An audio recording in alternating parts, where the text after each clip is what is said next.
네, 초중고등학교의 딥페이크 허위 합성물 관련 피해 신고가 벌써 400건이 넘었다는 교육부의 발표가 있었습니다. 며칠 전에 서울 청계천에서 딥페이크 성범죄에 대한 강력 수사를 촉구하는 집회가 열리기도 했는데요. 오늘 법률 톡톡에서는 딥페이크 범죄에 대한 처벌과 대응에 대해서 살펴보겠습니다. 김세라 변호사 전화 연결돼 있습니다. 안녕하세요. 안녕하세요. 김세라 변호사입니다. 네, 이 딥페이크 범죄가 정말 심각한 수준에 이르렀다고 하는데 네. 먼저 이 딥페이크와 딥페이크 범죄에 대해서 좀 간단하게 설명을 좀 해주시죠. 네, 딥페이크라고 하면 딥러닝과 가짜라는 뜻을 가진 페이크의 혼성어로 인공지능을 기반으로 한 인간 이미지 합성 기술입니다. 네, 딥페이크 많이 알고 계실 거예요. 네, 대선이나 총선 기간에 후보자들의 얼굴을 적용한 딥페이크 음, 영상도 많이 보셨었잖아요. 네네, 그런데 지금 문제가 되고 있는 딥페이크 성범죄라고 하면 이제 피해자들이 SNS나 카카오톡 프로필 사진이나 이렇게 올린 사진을 이용해서 음란물 영상에 이 얼굴을 합성을 하는 것입니다. 그래서 마치 음, 그 얼굴의 주인공이 그런 음란 행위를 하는 것처럼 사진이나 동영상을 만들고 그리고 만들어진 딥페이크 범죄물을 주로 텔레그램이더라고요. 네, 단톡방에서 유포하고 또 여기서 그치지 않고 이 피해자를 아는 사람들끼리 모여서 같이 피해자에 대해서 조롱하고 음, 피해자에게 이를 알리면서 괴롭히는 일까지 있는 것입니다. 네, 지금 이 딥페이크 범죄가 대학교 또 초등학교까지 피해가 있다고 하고 또 직업별 음, 교사, 미성년자 가리지 않고 만들어지고 유포되고 있다고 하고요. 네, 군대에서도 아, 피해가 크다고 합니다. 네, 정말 여러 곳에서 이렇게 피해가 큰데 최근 공군 하사관 한 명은 이 딥페이크 피해로 인해서 극단적 시도를 하는 일까지 있었다고 하더라고요. 네, 이 여군인데 공군 하사관이 어느 날 이제 DM 연락을 받게 된 거예요. 네, 근데 당신의 얼굴로 만들어진 이런 영상이 있다라고 알려줬는데, 음, 이제 그런 음란물에 자기 얼굴을 한 그런 영상을 확인하게 된 거죠. 네, 알고 봤더니 이 하사관이 인스타그램 공개 계정도 아니고 비밀 계정에 올린 셀카 사진이 있었는데, 네, 이 사진을 이용해서 딥페이크 성착취물이 만들어지고 있었던 겁니다. 네, 그래서 이걸 알게 돼서 경찰에 신고했지만, 4개월 동안 수사 후에 범죄자를 특정할 수 없다는 이유로 수사가 종료돼 버렸고요. 결국 음, 이 여군은 대인기피증 등의 고통으로 정신과 치료도 받고 극단적 시도도 할 정도로 피해가 컸다고 해요. 네, 그래서 이게 문제인 것이 이렇게 직업별 방을 두고 무슨 직업병, 여군방, 음, 초등학생방 이런 식으로 네, 아니면 무슨 대학교 이런 식으로 직업별 학교별로 피해자를 찍어서 네, 딥페이크를 만들고 유포되고 있는 것 같고 음, 지금까지는 대학이랑 군대에서 가장 피해가 컸다고 하는데 네, 누구나 우리가 어디든 SNS에 얼굴을 올리잖아요. 그래서 네, 누구라도 피해자가 될 수 있다는 것이 문제인 것 같습니다. 네. 근데 이게 정말 지역별, 직업별 이렇게 좀 상세히 생각보다 좀 상세하게 나눠져 있네요. 네. 지금 이 AI 기술로는 청소년들도 쉽게 만들 수 있을 정도라고 하는데 그래서 학교에서도 네. 피해가 크다고 하죠? 네. 맞아요. 그래서 지금 이 딥페이크 기술 아이돌 같은 경우 피해가 있었다는 기사 같은 것도 많이 보셨을 거예요. 네. 그래서 이게 주로 지금 특정 여성을 대상으로 이 영상이 만들어지면서 심각한 피해를 유발하고 있는 건데 음, 그래서 이제 청소년들이 만드는 경우도 쉽게 만들 수 있다고 해요. 그냥 네. 사진만 주면은 만들어주는 그런 사이트도 있고 그런 곳이 있어서 쉽게 만들 수 있다고 하고 그래서 중학교, 고등학교는 물론 아, 초등학교까지 피해가 있었다고 하고요. 네.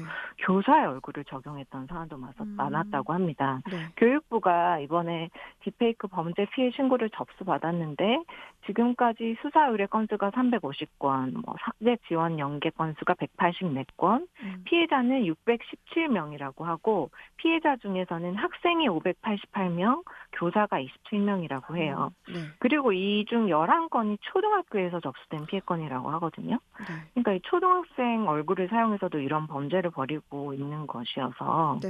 정말 문제인 것 같고 또 이거는 피해자가 인지하고 신고한 것이 이 정도이기 때문에 네.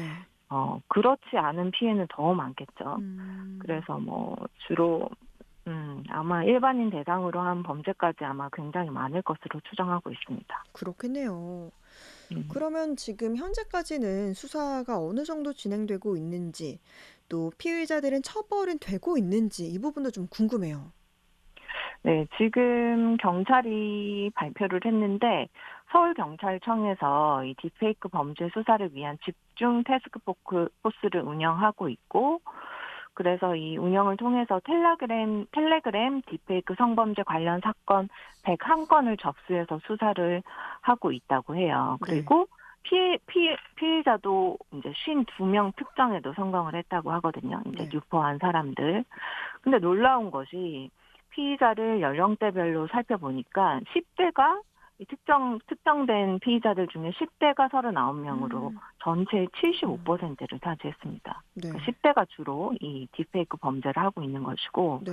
뭐 뒤이어서 20대 11명, 30대 2명 이렇게 밝혀졌다고 하는데, 10대 범죄 비율이 좀 높은 걸로 지금 수사 결과는 밝혀지고 음. 있고요. 아마 이것으로 촉법소년 연령 낮추자는 목소리도 나오게 되지 음. 않을까 싶기도 하고요. 네. 어쨌든 경찰이 그렇게 수사하고 있고 지금까지 수사 성과는 그렇게 발표했고, 경찰 발표에 따르면 텔레그램 대표까지 네. 입건해서 입건해서 인터폴 공조를 통해서 뭐 수사를 진행할 것이라고 네. 밝히기도 했습니다. 네. 근데 이 10대가 거의 대부분 절반 이상이 이렇게 범죄를 네. 저질렀다는 게 참 놀랍긴 하네요. 네. 현재 이런 딥페이크 성범죄 처벌하는 법적 근거는 그럼 어떻게 되어 있나요? 네, 이 지금 처벌하는 규정은 성폭력 범죄의 처벌 등에 관한 특례법, 줄여서 성특법이라고 하거든요. 네. 제14조의 2 규정입니다. 여기를 보면 반포를 할 목적으로 사람의 얼굴, 신체 또는 음성을 대상으로 한 촬영물, 영상물 또는 음성물을 어, 영상물 등의 대상자의 의사에 반하여 성적 욕망 또는 수치심을 유발할 수 있는 형태로 편집, 합성 또는 가공한 자는 5년 이하의 징역 또는 5천만 원 이하의 벌금에 처해진다라고 규정하고 있거든요. 네. 이게 2019년 엠번방 사건 터진 이후에 제정된 법이고 지금 딥페이크 성착취물 처벌에도 사용될 수 있는 것인데 네. 지금 사실 이 규정의 문제는 이걸로 처벌되기 위해서는 유포할 목적이 입증되어야 한다는 음. 것이에요. 네. 그리고 유포 환자만 처벌할 수 있다는 것이죠. 음. 그래서 혼자 만들어서 보고 혼자 만들어서 아니면은 그 성착취물을 혼자 보는 것은 처벌할 수가 없고 그래서 이 부분 뭐 소지하거나 구입하거나 이런 경우에도 제재 음. 방법이 없는 것이거든요. 지금 규정에 따르면. 네. 그래서 좀 처벌 범위에는 좀 너무 좁다는 네. 한계는 있는 것 같습니다. 그렇군요. 그러니까 이런 딥페이크 범죄를 아예 근절하려면 뭐 이렇게 만들기만 해도 혹은 소지하기만 해도 처벌할 수 있어야 할 것 같은 그런 법. 그리고 음. 또 이런 걸 유포한 사람의 경우에 또 해외에 있거나 하면 또 잡기도 힘들지 않습니까? 그렇죠. 아까 그 공군 하사관 사건도 그렇잖아요. 네. 유포한 자만 처벌할 수 있는데 유포한 자는 사실 찾기 힘든 경우도 네. 있기 때문이죠. 그렇죠. 예, 그래서 그러니까 뭐 소지하거나 구입하거나 만들기만 해도 유포하지 않고 만들기만 해도 처벌하는 규정이 필요할 것 같습니다. 네. 해외에서는 이미 그렇게 하고 있는 것 같아요. 음. 영국 법무부가 지난 4월에 딥페이크로 음란물을 만들기만 해도 공유 혹은 유포와 상관없이 처벌할 계획이라고 발표를 했거든요. 네. 그래서 유명 딥페이크 포르노 사이트들이 자진해서 영국과 접속을 차단하는 효과도 음. 있었다고 하고요. 네.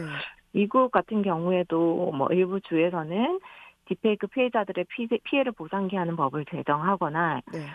진작에 이제 딥페이크 음란물을 제작하는 자를 징역형 이상에 처할 수 있도록 하는 법이 음. 만들어졌다고 합니다. 네. 또 우리도 그 부분이 필요할 것 같아요. 그러면 네. 분명히 없어지는 효과가 있긴 할 거거든요. 네네. 그 이제 대표적인 예가 아동 청소년 성착취물이에요. 네. 음. 지금 예전에는 아동 음란물이라고 불렀었는데 아동 청소년 성착취물 아. 같은 경우에 네. 지금 우리나라도 이거 소지하고 시청하고 구입만 해도 징역형에 음. 처해질 수 있거든요. 네. 물론 제작하고 유포하면 더 중형에 처해지는 거고요. 네. 그래서 이 딥페이크 음란물 같은 경우에도 아동 성착취물처럼 좀 처벌 범위를 넓히는 것이 필요해 보이고, 네. 네, 그런 것 같습니다. 네, 정말 그런 게 좀 필요해 보이긴 하네요. 네. 그러면 이 딥페이크 성범죄 피해를 입은 경우에 그럴 때는 어떻게 대처를 하면 좋습니까? 네.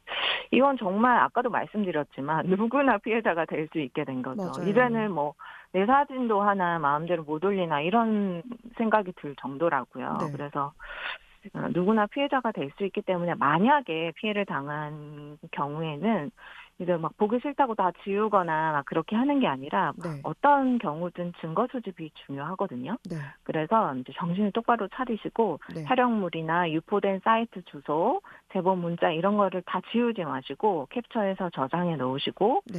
뭐 다른 사람의 도움을 받거나 해서 그런 유포되는 것이 의심되는 사이트에 또 들어가셔서도 이제 찾아내시는 것도 좋고요. 네. 그래서 그런 증거 수집을 하신 뒤에 경찰서에 신고하시는 것이 좋고, 그다음에 뭐 방송통신심의위원회에 신고해서 영상물 유포를 막는 신청을 하실 수도 있고, 또 여성가족부 산하 기관인 디지털 성범죄 피해자 지원 센터가 있다고 음. 하니까 네. 도움을 요청하는 방법도 있고요.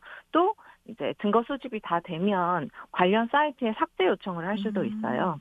뭐 그것이 유포되고 있는 플랫폼에 이제 네. 삭제 요청을 하시거나, 지금 유튜브도 이제 딥페이크 인공지능 콘텐츠에 대해서 삭제 요청하는 기능이 추가됐다고 하거든요. 네. 그래서 네네 그런 삭제 요청도 하시고 그 전에는 증거 수집을 하시고 음. 그런 것들이 필요할 것 같습니다. 네. 그러니까 이게 누구나 피해자가 될 수 있기 때문에 만약 피해를 입었다면 증거를 확보해서 경찰에 신고하는 게 정말 꼭 필요하겠고요. 오늘 네. 법률 똑똑에서는 이 딥페이크 허위 합성물 관련 법률 살펴봤습니다. 김사라 변호사와 함께 했습니다. 고맙습니다.